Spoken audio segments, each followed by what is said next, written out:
दोस्तों, Iran war USA के लिए बहुत ही ज़्यादा परेशानी का कारण बनता चला जा रहा है। देखो, अभी लेटेस्ट अगर डेवलपमेंट की बात करें तो यूएसए नेटो को लीड करने वाला एक कंट्री है। डोनाल्ड ट्रंप के आने के बाद में नेटो को बिल्कुल हाशिए पे, बिल्कुल मार्जिनलाइज कर दिया गया है। और उसका खामियाजा ये हो रहा है कि अब ईरान पर अटैक करने के लिए यूएसए की तरफ से अपने वॉर प्लेन्स को स्पेन के ऊपर से उड़ा करके लाना था, है ना। लेकिन स्पेन ने साफ साफ मना कर दिया। आप ये देखिए, स्पेन के डिफेंस मिनिस्टर उनके द्वारा ये कहा गया कि हमारी तरफ से हमारा स्पेस, जो एयर स्पेस है, वो यूएस प्लेन्स के लिए बिल्कुल बंद है। हम बिल्कुल भी अलाउ नहीं करेंगे, क्योंकि ये जो युद्ध है ये बिल्कुल भी ठीक नहीं है। हमने इसको पहले भी इलीगल, रेकलेस और अनजस्ट बताया है। तो आप समझ सकते हैं कि नेटो जैसे इंस्टीट्यूशंस जो हैं वो मोर और लेस अभी बिल्कुल साइडलाइन होते हुए दिखाई पड़ रहे हैं। नहीं तो यूएसए की तरफ से नेटो जैसे जो सिस्टम्स हैं इनको यूज़ किया जाता है अपनी खुद की बात मनवाने के लिए। फिर आप अफगानिस्तान में एंट्री की बात करो, इराक में सद्दाम हुसैन रजीम को ख़त्म करने की बात करो, हर जगह पे नेटो का यूज़ किया है। लेकिन अभी नेटो मेंबर्स की तरफ से जो बातें कही जा रही है ये मोर और लेस यूएसए की आई ओपनिंग का एक काम कर देना चाहिए। ये एक सिनेरियो वहाँ पर डेवलप हो रहा है, ठीक है।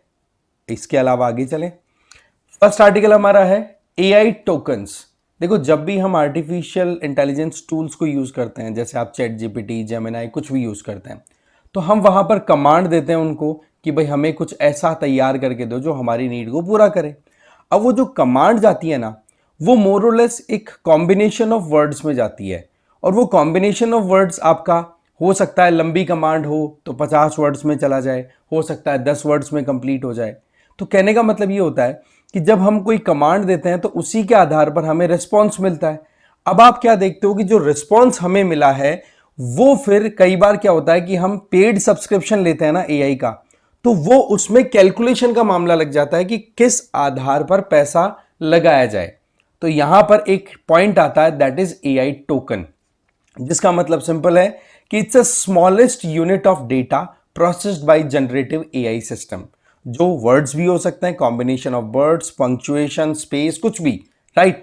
उसको जब आप कमांड देते हैं उस बेसिस पर, तो उसी के आधार पर कॉस्टिंग कैलकुलेट होती है कि एक पर्टिकुलर एआई टोकन की क्या वैल्यू होगी, और उसी के आधार पर फिर बाद में वैल्यूएशन, कॉस्टिंग और ये चीजें निकाली जाती हैं। क्योंकि सीधी बात है, जब हम कोई भी तरीके से आप कह सकते हैं इलेक्ट्रिसिटी जैसे हम कंज्यूम करते हैं घर पे, है ना, तो आप क्या देखते हो कि हम जितना यूज करते हैं उतना हमारा बिल बन जाता है।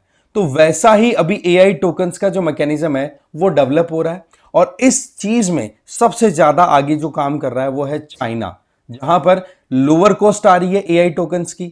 एआई टोकन का मतलब आप समझ गए, एक तरीके की इनपुट कमांड होगी। और ये अगर देखें तो 100 टोकन जो हैं, अगर 100 टोकन्स की बात करें तो वो 60 टू 80 इंग्लिश वर्ड्स के बीच में आ जाता है। तो आप सोच सकते हैं कि कैसे कैलकुलेशन लगाई जाती है। और जब भी हम एआई सिस्टम्स की बात करते हैं तो उनको हम जो भी लैंग्वेज देते हैं, जो भी कमांड देते हैं, उनको प्रोसेस करके ही हमें आउटपुट देते हैं। तो इस तरीके से सिनेरियो क्या होता है कि एआई टूल्स जो होते हैं उनमें एक स्मार्टनेस भी देखने को मिलती है कि एक टोकन जो आया उसके बाद में अब नेक्स्ट टोकन क्या आ सकता है। मतलब ये कि जब आप किसी एआई टूल को यूज करते हैं तो आपका बिहेवियर वो डेराइव करना स्टार्ट कर देता है, समझना शुरू कर देता है कि इंडिविजुअल कैसे मुझे यूज कर रहा है। तो एआई टोकन का मैकेनिज्म एक तरीके से कॉस्टिंग, एफिशिएंसी, इनको मैनेज करने के हिसाब से भी यूज होता है, और साथ ही साथ एआई मॉडल्स को और ज्यादा एफिशिएंट बनाने के लिए भी काम में आता है। तो कुल मिलाकर के एआई टोकन अभी न्यूज में रह रहा है कि कैसे कैलकुलेशन लगती है, कैसे एक्चुअल में एआई सिस्टम रिस्पॉन्स किया करते हैं। फीचर्स क्या होता है, देखो, एक तो प्राइसिंग के लिए हेल्पफुल होता है, मैंने आपको बताया कि पर टोकन पैसा डिसाइड होना पॉसिबल होता है। एक स्केलेबिलिटी, कि भाई ज्यादा अगर टोकन आप यूज कर रहे हो इसका मतलब ज्यादा कंप्यूटेशनल डिमांड है, ज्यादा कॉस्ट लगेगी, तो उसके अकॉर्डिंग ऑटोमेटिकली आपका जो यूसेज है उसके हिसाब से चार्जेस लग जाएंगे। एफिशिएंसी इंडिकेटर, कि आप कितने टोकन एक टास्क पर यूज करते हैं, तो उसमें जितना ज्यादा आप टोकन यूज करेंगे उतनी प्राइसेस ज्यादा होंगी, तो आप ऑटोमेटिकली क्या करना स्टार्ट कर दोगे यूसेज में कि भाई कम से कम टोकन में मेरा काम हो जाए। मतलब कमांड जो है वो कम से कम वर्ड्स की, अगर हम जनरल बात करें। इसके अलावा यूनिवर्सल स्टैंडर्ड्स की बात करें तो एक कॉमन यूनिट है जहां पर सभी एआई प्लेटफॉर्म्स मोर और लेस कैलकुलेशन लगाते हैं कि कितना डेटा यूज हो रहा है, जैसे कि हम इलेक्ट्रिसिटी यूनिट यूज किया करते हैं। क्योंकि और ओवरऑल अगर देखें तो ये सारा काम एआई का किस पे डिपेंडेंट है, एनर्जी बेस्ड है, तो उसकी सारी कैलकुलेशन एआई टोकन्स के थ्रू इजी हो जाती है। पोटेंशियल एप्लीकेशन, एआई चैटबॉट और वर्चुअल असिस्टेंट। आजकल हम डेली बेसिस पर छोटे मोटे क्वेश्चंस हैं वो लेते हैं, कुछ ऑटोमेटिक रिस्पॉन्सेज एक्सपेक्ट करते हैं एआई से, तो उनके अंदर देखो एआई टोकन का बड़ा यूज है। AI agent and automation tool इनके अंदर है। एंटरप्राइज सोल्यूशन, बिजनेसेस को भी बहुत ज्यादा हेल्प मिलती है बड़े लार्ज स्केल या बिग डेटा को एनालाइज करने में, कस्टमर सर्विसेज प्रोवाइड करना, वर्क फ्लो ऑटोमेशन को इंश्योर करना, तो वहां पर एआई का यूज है, तो टोकनाइजेशन के बेसिस पे काम और एफिशिएंटली हो सकता है। कंटेंट एंड कोड जनरेशन, सीधी बात है, जो लोग कोडिंग में हैं, जो लोग सॉफ्टवेयर डेवलपमेंट में काम करते हैं, तो उनको बहुत हेल्प मिलती है, तो वहां पर भी मोर और लेस एआई टोकन का बड़ा हेल्प मिल जाता है कि कैसे हम टूल्स को डेवलप भी कर सकते हैं और डेवलप्ड टूल्स का कैसे यूज कर सकते हैं। ठीक है, फिर बात आती है x communication in Parsi community. देखो सुप्रीम कोर्ट एक केस सुन रहा है एक पारसी महिला की, जिसने अपने धर्म को, पारसीज जो है, ध्यान रखना, एक तो पारसी शब्द आएगा, एक जोरास्ट्रन शब्द आएगा। पारसीज जो होता है ना, वो तो होगी एथनिक कम्युनिटी, क्योंकि पर्शिया में रहने वाले लोग पारसी हो गए और वो जिस धर्म को फॉलो किया करते थे वो जोरास्ट्रन रिलीजन था। तो होता क्या है कि एक पारसी कम्युनिटी की महिला जिसने शादी कर ली थी अपनी कम्युनिटी के बाहर जाकर के हिंदू मेल के साथ में, और उस महिला को फिर बाद में अपनी रिलीजियस जो भी एक्टिविटीज हुआ करती हैं, जो भी पर्शियन एक्टिविटी हुआ करती है ना पारसी कम्युनिटी के द्वारा, जैसे इनकी दादी थी, जहां तक अभी केस हम देखेंगे कि इनकी दादी की डेथ हो गई थी, ग्रैंड मदर्स फ्यूनरल था 2024 में, और इनको वहां पर एंट्री नहीं दी गई, जबकि इनका यह कहना है कि मैंने स्पेशल मैरिज एक्ट 1954 के तहत शादी की थी और मैंने हिंदुइज्म को नहीं अपनाया, मैं अभी भी एक पारसी ही हूं, जोरास्ट्रन जो मैकेनिज्म है, रिलीजियस सिस्टम है, उसी को मैं फॉलो कर रही हूं। तो इस परिस्थिति में सवाल ये आता है कि जो स्पेशल मैरिज एक्ट के तहत इन्होंने शादी की और अपने आप को कन्वर्ट नहीं किया हिंदुइज्म में, तो क्या इनकी एंट्री नहीं होनी चाहिए थी जो भी वहां पर फ्यूनरल प्रोसेसिंग हो रही थी? क्योंकि इनका जो एक तरीके से एंट्री थी वो इस बेसिस पर मना कर दी गई कि जोरास्ट्रन सिस्टम, मतलब पारसी कम्युनिटी का अपना खुद का पंचायत का एक रूल है कि अगर लड़की शादी करके किसी दूसरे रिलीजन में चली जाती है, किसी दूसरे रिलीजन के मेल से शादी कर लेती है, तो उसका एक्स कम्युनिकेशन हो जाएगा, मतलब वो she will no more be considered as Parsi women, right. तो ऐसी परिस्थितियों में आप देख सकते हो कि महिला के लिए तो ये हो गया, अब मेल के लिए क्या है वो बड़ा डिफरेंट है। अगर एक male Parsi non Parsi women के साथ में शादी करता है तो उसका रिलीजन नहीं, कहीं नहीं जाएगा। तो यहां पर एक जो बायसनेस है मेल फीमेल का, इसको लेकर के ये चैलेंज किया गया है कि एक महिला शादी करके कैसे अपने रिलीजन को छोड़ सकती है, जबकि वो अपना कन्वर्जन भी नहीं कर रही है, शादी तो की है। तो ये सिनेरियो अभी इस टाइम पे आ रहा है, और ये जो पूरा मामला जो है एक्स कम्युनिकेशन का, ये किसके आधार पर हुआ है? नागपुर पारसी पंचायत रूल के आधार पर, और इसी को फिर चैलेंज किया है इन्होंने कोर्ट के अंदर। पारसी पंचायत रूल की बात हो गई, और रूल नंबर 5(2) ये कहता है कि Parsi women marrying non Parsis, their children from religious identity and temple access will be denied. सीधी बात है कि महिला को तो आप यहां पर स्ट्रिक्टली ट्रीट कर रहे हो, जबकि मेल के लिए ऐसा प्रोविजन है नहीं। एक्स कम्युनिकेशन मैंने बताया कि एक तरीके से फॉर्मल एक्सक्लूजन कर रहे हो, आपने निकाल दिया है समाज से, है ना, जैसे यहां पर इस महिला का हमने केस देखा। एक्स कम्युनिकेशन क्यों लिया जाता है? ये एक तरीके से रिलीजियस अथॉरिटीज की तरफ से एक डिसिप्लिनरी एक्शन लिया जाता है कि आपने अपने समाज को छोड़ करके दूसरे समाज को क्यों अपनाया। दूसरा, इसमें क्या होता है कि एक्स कम्युनिकेशन अगर हो गया तो आप वर्शिप नहीं कर सकते हो, डिफरेंट रिलीजियस रिचुअल्स में पार्टिसिपेट नहीं कर सकते, कम्युनिटी इवेंट से आपको बिल्कुल डिस्कार्ड कर दिया जाता है, सोशली रिलीजियसली आपको आइसोलेट कर दिया जाता है। कॉन्स्टिट्यूशन के हिसाब से देखें तो आर्टिकल 14 का सीधा वायलेशन है, जहां पर जेंडर बेसिस पे, सेक्स बेसिस पे डिस्क्रिमिनेशन नहीं होना चाहिए, लेकिन यहां पर होता हुआ दिखाई पड़ रहा है। दूसरा, article 21 freedom to choose a life partner सीधा कहता है, तो यहां पर एक महिला अगर अपनी पर्सनल चॉइस के बेसिस पे दूसरे रिलीजन के बंदे से शादी करती है तो वहां पर कम्युनिटी को इस तरीके से काम करते हुए देखना, यह आर्टिकल 21 का वायलेशन है। Article 25 right to profess and practice religion, इसमें यह सीधा दिया हुआ है कि कम्युनिटी ट्रस्ट जो है वो आप यहां पर क्या देख रहे हो कि क्या यहां पर फॉर्मल कन्वर्जन के बेसिस पे जाया जा रहा है, वो तो शादी करके अपने रिलीजन को कंटिन्यू कर रही है, तो वहां पर राइट टू रिलीजियस फ्रीडम उसका भी कॉम्प्रोमाइज होता दिख रहा है। और स्पेशल मैरिज एक्ट में साफ साफ कहा है कि इंटरफेथ मैरिजेस चल सकती हैं, वहां पर शादी के लिए आपको अपना धर्म परिवर्तन करना जरूरी नहीं है। तो उसी आधार पर इस पारसी महिला ने शादी भी की थी, लेकिन पंचायत रूल जो है वो सीधा कॉन्ट्राडिक्ट कर रहा है कि आपने उस महिला की जो रिलीजियस आइडेंटिटी है उसको खत्म कर दिया। फिर आ जाओ की इशू, मैंने बताया जेंडर बेस्ड डिस्क्रिमिनेशन, ऑलरेडी आपको समझ में आ गया होगा। आइडेंटिटी वर्सेस रिलीजन, पारसीज क्या होता है मैंने बताया, एक एथनिक आइडेंटिटी, जबकि जोरास्ट्रियनिज्म जो है वो रिलीजन है। तो यहां पर मामला जो है मोर और लेस किससे संबंधित आ गया कि इस एथनिक कम्युनिटी के जो धर्म संबंधी जो भी सिस्टम्स हैं उनसे आप सेपरेट करने की कोशिश कर रहे हो। रिलीजियस बॉडीज, सीधी बात है, यहां पर मुद्दा जो है सवाल में यही आ रहा है कि सुप्रीम कोर्ट सवाल पूछेगा कि भाई आप ये बताइए कि आप जो इंस्टीट्यूशनल मैकेनिज्म रन करा रहे हो अपने रिलीजन, अपने एथनिक आइडेंटिटी को मेंटेन करने के लिए, तो वो डिस्क्रिमिनेटरी क्यों है। शायद ये एक मुद्दा अपने आप में बन सकता है। जुडिशियल पर्सपेक्टिव, देखो जमशेद कांगा केस है 2011 का, जिसमें बॉम्बे हाई कोर्ट ने साफ साफ कहा कि जोरास्ट्रियनिज्म को जब डिटेल में स्टडी करते हैं तो वहां पर एक्स कम्युनिकेशन का कोई हमें मैकेनिज्म दिखता नहीं है। अगर कोई इंडिविजुअल इंटरफेथ मैरिज कर ले या अपने जो भी रिलीजियस सिस्टम है या फिर कहें कि कम्युनिटी के हिसाब से ना चलते हुए अपना काम अपनी तरीके से, अपनी एक्टिविटी, आप कह सकते हो कि मैरिटल रिलेशनशिप मैनेज कर ले या कोई और अपना डेली लाइफ का कंडक्ट करे, तो आप उसको धर्म से नहीं निकाल सकते। हाँ, एथनिसिटी के अंदर आपका जो बिहेवियर है वो डेफिनेटली इंक्लूड होता है, जो पारसी के वर्ड पे चलता है, लेकिन जोरास्ट्रियनिज्म धर्म के जो भी प्रोसेसेस हैं उनमें आप उनको दूर नहीं कर सकते, क्योंकि जोरास्ट्रियनिज्म जो है वो मोरलेस इस तरीके के एक्स कम्युनिकेशन को सपोर्ट नहीं करता। ठीक है, इसके अलावा कोर्ट ने जनरली रिलीजियस मैटर्स में इंटरफेयर करने से मना किया है। सीधी बात है, वो भी फिर right to freedom right to religious freedom को भी कॉम्प्रोमाइज कर देगा। लेकिन ये पॉइंट जरूर हाईलाइट किया था कि जोरास्ट्रियनिज्म के अंदर ये चीज नहीं देखने को मिलती है।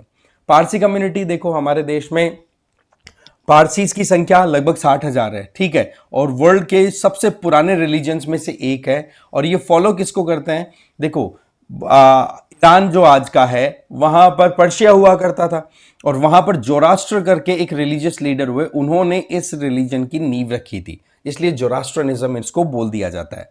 पारसीज हैं वो बेसिकली पर्शिया से माइग्रेट करके इंडिया में आए, क्योंकि वहां पर इस्लामिक कॉन्क्वेस्ट हो गया था जिसके चलते, और इनिशियली गुजरात में स्पेशली संजन जो रीजन है वहां पर आके ये सेटल हुए थे। And religious and cultural features की बात करें तो ये जहां पे वर्शिप करते हैं उसको फायर टेंपल बोल दिया करते हैं, ठीक है, फायर को सेक्रेड मान करके चलते हैं, जिसको अग्यारी बोलते हैं, याद रखना। Core principle good thought, good words, good deed, ये जोरास्ट्रियनिज्म के तहत चलती है, याद रख लेनी है। यूनिक प्रैक्टिसेस की बात करें तो जब भी कोई बच्चा पैदा होता है और उसको जोरास्ट्रियनिज्म में एंट्री मिलती है तो सबसे पहला तरीका क्या होता है, जैसे हमारे संस्कार हुआ करते हैं वैसे ही नवजोत करके इनिशिएशन सेरेमनी होती है। इसका मतलब जोरास्ट्रियनिज्म अडॉप्ट करवाने का एक तरीका है कि कैसे एक इंडिविजुअल कह सकते हो जोरास्ट्रियन जो मैकेनिज्म है उसको फॉलो कर रहा है। एक होता है इनमें बहुत इंपॉर्टेंट, मतलब है जोरास्ट्रियनिज्म में एक बहुत ही इंपॉर्टेंट प्रोसेस है, that is tower of silence, जिसको स्काई ऑफ ब्यूरियल बोलते हैं। मतलब डेथ के बाद में एक पर्टिकुलर प्लेस होती है और वहां पर डेड बॉडीज को हैंग कर दिया जाता है, जिससे कि वल्चर्स हैं वो उस पर सर्वाइव कर सके। इसका मेन पर्पस ये होता है कि डेथ के चलते एनवायरमेंट एंड इकोलॉजी को डैमेज ना पहुंचे, ठीक है। इसके अलावा हमारे देश में अगर देखें तो सबसे छोटी रिलीजियस कम्युनिटी है, माइनॉरिटी की बात करें, सिर्फ 60,000, ज़्यादातर मुंबई और गुजरात में देखने को मिलता है। और इनके लिए खतरा क्या हो रहा है अभी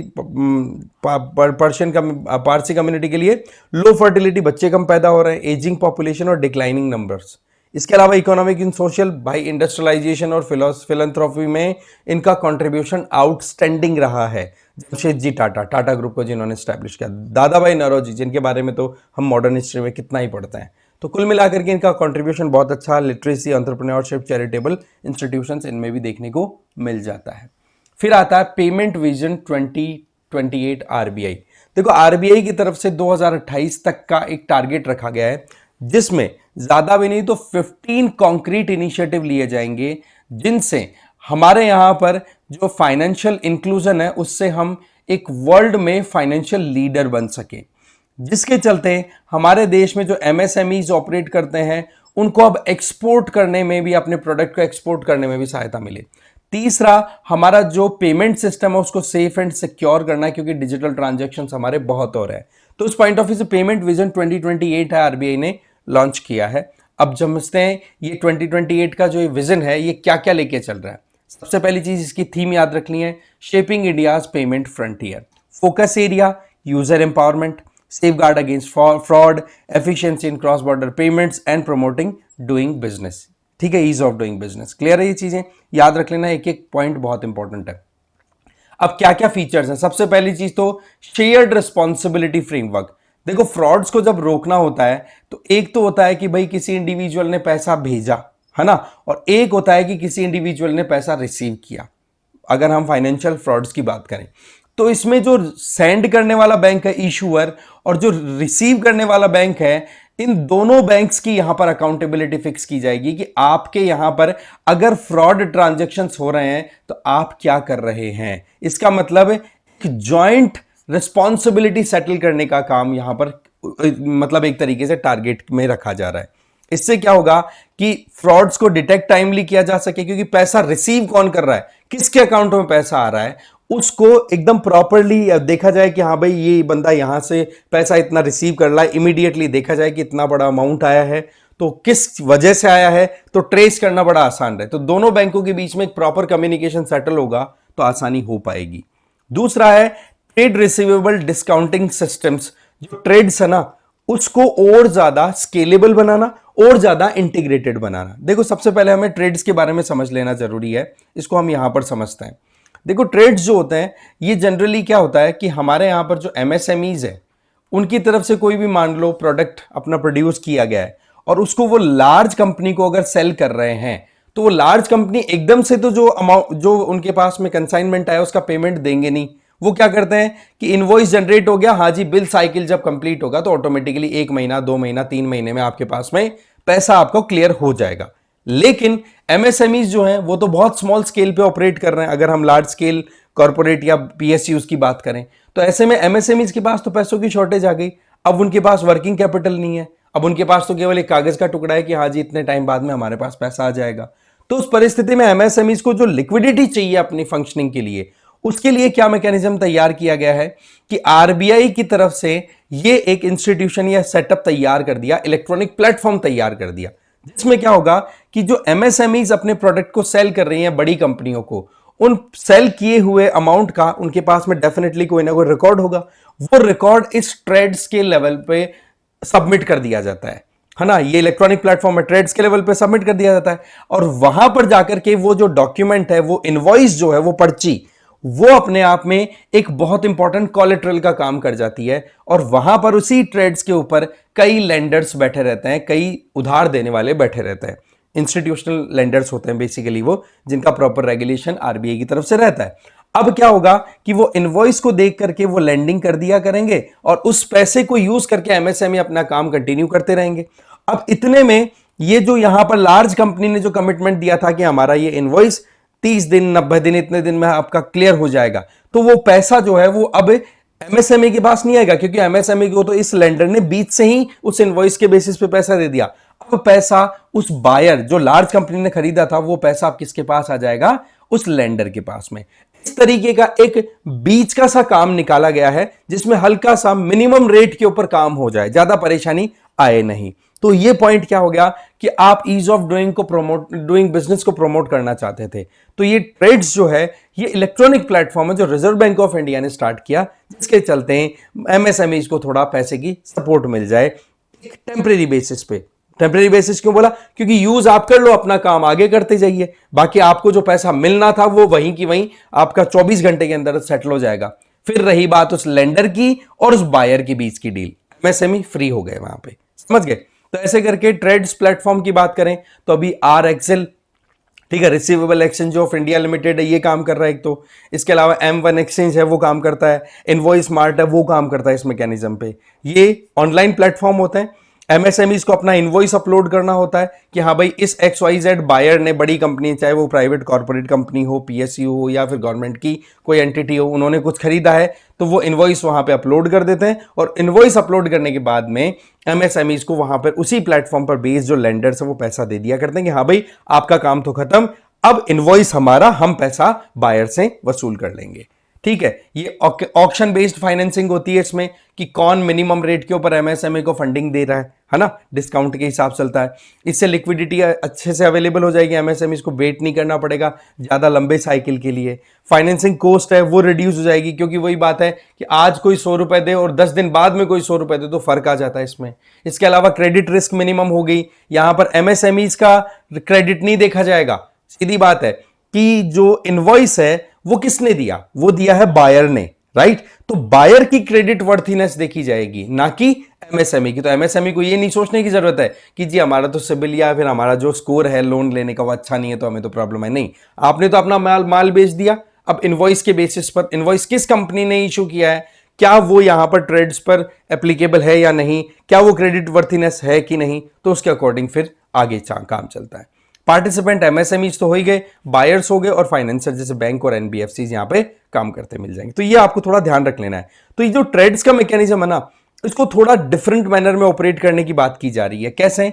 एक तो इंटीग्रेट किया जा रहा है, जैसे हमने 3 अलग अलग ट्रेड्स के प्लेटफॉर्म्स देखे है ना, तो इनको बोले इंटीग्रेट किया जाए जिससे कि स्मूथ और एफिशिएंट काम हो सके। और दूसरा, इसमें रिकॉर्ड्स का मैकेनिज्म जो था वो पहले नहीं था, अब ला दिया गया। रिकॉर्ड्स का मतलब क्या होता है कि मान लो अगर किसी कॉर्पोरेट कंपनी ने एमएसएमई को इनवॉइस इशू किया, ध्यान से समझना, इनवॉइस इशू किया, लेकिन उस इनवॉइस के बदले में जो लेंडर ने पैसा एमएसएमई को दिया था ना, वो अब लेंडर वो पैसा नहीं ले पा रहा है कॉर्पोरेट से, कॉर्पोरेट गच्चा खा गया, गच्चा दे गया। तो इस परिस्थिति में पहले तो क्या होता था कि एमएसएमई फ्री हो जाया करते थे कि हाँ जी हमारा तो पैसा आ गया, हम तो हमारा काम करते हैं। लेकिन अब एमएसएमईज की भी रिस्पॉन्सिबिलिटी होगी कि भाई आप भी उन्हीं कॉर्पोरेट्स को और उन्हीं कंपनियों को आप अपना माल सप्लाई करें जहां से पैसा निकल सके, नहीं तो क्या होता है लेंडर का पैसा डूब सकता है। तो उस पॉइंट ऑफ व्यू से ये मैकेनिज्म पहले नहीं था, अब ला दिया गया है। ठीक है, तो ये हो गया हमारा दूसरा। तीसरा, इलेक्ट्रॉनिक चेक्स। देखो चेक सिस्टम जो होता है बैंकों में अलग अलग तरीके से इशू करने के चलते हैं बड़े चैलेंज आते हैं, तो थोड़ा डिजाइन और सिक्योरिटी पॉइंट ऑफ व्यू से अब चीजों पर काम किया जाएगा। फिर पेमेंट स्विचिंग सर्विस, पास, ये मैकेनिज्म ऐसा है जैसे हम हमारा मोबाइल नंबर, मोबाइल पोर्टेबिलिटी कराते हैं ना, एग्जैक्टली वैसा ही क्या होता है। मान लो आपने कोई लोन लिया तो वहां पर आपने एक बैंक अकाउंट लगा दिया, राइट। अब बैंक अकाउंट जो है उससे पैसा कट रहा है, आपका ईएमआई जा रही है, सारी चीज ठीक है। लेकिन क्या होता है कई बार बैंक मर्ज हो जाते हैं, कई बार आपको बैंक अकाउंट माइग्रेशन भी लगाना पड़ता है। तो उस पॉइंट ऑफ व्यू से जो स्विचिंग करनी है एक बैंक अकाउंट से, एक अकाउंट को एक बैंक से दूसरे बैंक में ले जाने में, तो उसको आसानी से करना पॉसिबल हो पाएगा, इस पर काम होगा। एक होगा एनहेंस्ड यूजर कंट्रोल, जैसे कि आपके ऑनलाइन मान लो ऑटोमेटिक आपको पेमेंट आपने ऑन कहीं पे लगा रखे हैं, लेकिन आपको लगता है कि यार ये चीजें अभी मेरे लिए थोड़ा फाइनेंशियली स्टेबल नहीं है और फ्रॉड का भी चांस है, तो आप स्विच ऑफ स्विच ऑन कर सकते हो अपने मोबाइल एप्लीकेशन में जाकर के, यूपीआई या फिर जो भी आपके आईएमपीएस पेमेंट्स है, कि मैं पेमेंट करूं तब मैं ऑन करके ही पेमेंट करूं, ऑटोमेटिकली डिडक्ट ना हो पैसा, ये काम होगा। साइबर रेजिलियंस, इसके लिए देखो साइबर की रिस्क इंडिकेटर फ्रेमवर्क पे काम किया जाएगा। सिंपल बात है कि नॉन बैंक पेमेंट सिस्टम्स पे जो लोग भी काम कर रहे हैं, जैसे आप जानते हो फोन पे और ये है ना, गूगल पे है, तो इनका प्रॉपर एक मैकेनिज्म ऐसा तैयार हो कि इनके थ्रू अगर कहीं पे फ्रॉड हो रहा हो तो अलर्ट डायरेक्टली रिलीज किया जा सके। फिर क्रॉस बॉर्डर पेमेंट पुश, देखो हमें इंटरनेशनल मार्केट में एमएसएमईज के एक्सपोर्ट को बढ़ाना है, तो सीधी बात है इंटरनेशनल ट्रांजैक्शंस को स्मूथ बनाना होगा। आरबीआई अपनी तरफ से पीरियोडिक रिपोर्ट्स भी पब्लिश कर रहा है कि किस तरीके से ट्रांजैक्शंस हो रहे हैं, कितना एमएसएमई एक्सपोर्ट कर रहे हैं, कितना उनका फायदा हो रहा है, कितना इनकम आ रहा है। एमएसएमई का नाम मैंने नॉर्मल ले लिया, बाकी ओवरऑल आप देख सकते हैं क्रॉस बॉर्डर जितने भी ट्रांजैक्शंस होते हैं। इसमें क्या होगा, एक तो रेगुलेटरी प्रोसेसेस को थोड़ा सा इजी किया जाएगा, जैसे हमारे पास में पेमेंट एंड सेटलमेंट एक्ट है, एक फेमा एक्ट है, इनको थोड़ा सा अब क्या किया जाएगा कि इंटरनेशनल ट्रांजैक्शंस को प्रमोट करने के लिए हल्का सा इनका जो स्ट्रिक्टनेस है उसको रिड्यूस किया जाएगा, जिससे कि हम एक लीडर का रोल प्ले कर सके इंटरनेशनल मार्केट में। इसके अलावा इनोवेशन और कंपटीशन को प्रमोट करना, देखो जो स्मॉल पेमेंट सिस्टम है, जैसे अब नया मान लो कि किसी ने अपना ट्रांजैक्शनल फिनटेक कंपनी ने अपना कोई प्रोडक्ट तैयार किया है, तो उनको अलाउ किया जाएगा कि आप अपने हिसाब से काम करिए जब तक उनका स्केल ज्यादा बड़ा ना हो। मतलब वो हिट एंड ट्रायल मोड में सैंडबॉक्स की तरह अपने लेवल पे काम कर पाएंगे कि हाँ जी हमने काम किया, हमें आउटकम मिला, तो हम स्केल को बढ़ा रहे हैं। अब स्केल बढ़ गया तब आरबीआई की रेगुलेशन आ जाएगी, अदरवाइज आप अपने लेवल पे छोटे लेवल पे ऑपरेट कर सकते हैं। अब इसमें प्रोटेक्शन कैसे होगी? एक तो टोकनाइजेशन पे, एक ऑर्केस्ट्रेशन, और एक हो गया ट्रांसपेरेंट प्राइसिंग पे। टोकनाइजेशन का मतलब आप जानते होंगे कि किसी भी तरीके से हम कार्ड का अगर यूज करके पेमेंट करते हैं तो कार्ड की सारी डिटेल रियल में ना इनपुट करते हुए हम उसकी एक वर्चुअल आइडेंटिटी क्रिएट करके फिर ट्रांजैक्शन करते हैं। तो उससे क्या हो गया कि एक यूजर को जो एक्सपोजर है फ्रॉड्स के लिए, उसमें प्रोटेक्शन आ गई। ठीक है, ऑर्केस्ट्राइजेशन आप अपडेट कर सकते हैं, अपने पेमेंट्स को चेंज कर सकते हैं विद द टाइम। और इसके अलावा ट्रांसपेरेंट प्राइसिंग आपको करनी है जिससे कि आपको कॉन्फिडेंस बना रहे।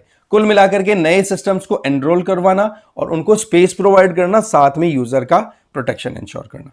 इसके अलावा डेटा और एआई को यूज करना, ये तो बहुत बड़ा इंपॉर्टेंट सेगमेंट बन ही गया है, जिससे कि टाइमली मैनर में हमारे एआई टूल्स भी डेवलप हो सके और जो एक चैलेंज बनता है एआई टूल्स के इनके चलते वो भी हम टैकल कर सके।